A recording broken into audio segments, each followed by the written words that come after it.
Bandi Sanjay Huzurabad street corner meeting లో hot comments చేశారు. రిజర్వేషన్లు రద్దు చేస్తామంటే చెప్పుతో ఉరికించి కొట్టండి అంటున్నారు. ఫోన్ ట్యాపింగ్ పైసలతో కరీంనగర్ ప్రజల ఓట్లను కొనాలనుకుంటున్నారని ఆయన ఆరోపించారు. 300 సీట్లకు మించి పోటీ చేయని కాంగ్రెస్ కు అధికారం ఎలా వస్తుందని బండి సంజయ్ ప్రశ్నించారు. ఇక కాంగ్రెస్ కు ఓటేస్తే మూసీలో వేసినట్లే అని అన్నారు. ఈ నెల 13న జరిగే ఎన్నికల్లో కమలం గుర్తుపై ఓటేసి బీఆర్ఎస్ కాంగ్రెస్ బాక్సులు బద్దలు కొట్టండని బండి సంజయ్ పిలుపునిచ్చారు.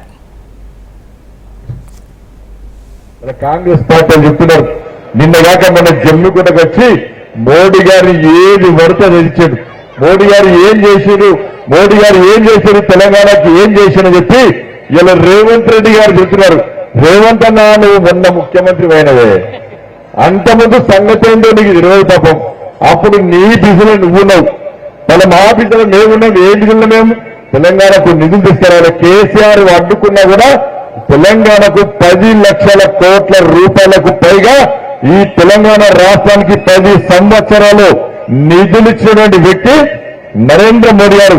నేషనల్ హైవేస్ కానీ, రైల్వేస్ కానీ, విద్యా సంస్థల విషయంలో కానీ, గ్రామాల అభివృద్ధి కానీ, పట్టణాల అభివృద్ధి కానీ, పేదలకు సంక్షేమ పథకాలు కానీ, అనేక రైతుల విషయంలో కానీ అన్ని విషయాల్లో నిధులు ఇచ్చిన వ్యక్తి నరేంద్ర మోడీ గారు.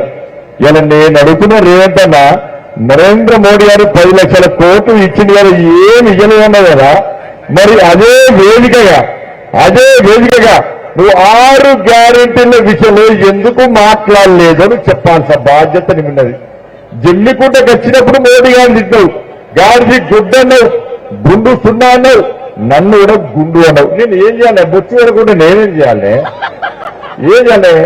నా గుండు మీద ఉన్నటువంటి గాడిది గుడ్డు మీద ఉన్నటువంటి రేవంత్ అక్కున్న శ్రద్ధ, నా గుండు మీద గాడిది గుడ్డు మీద రేవంత్ అక్కున్నటువంటి శ్రద్ధ, నువ్వు 6 గ్యారెంటీలు అమలు ఎందుకు చేస్తలేవో, దాని మీద ఎందుకు శ్రద్ధ లేవో చెప్పాలి.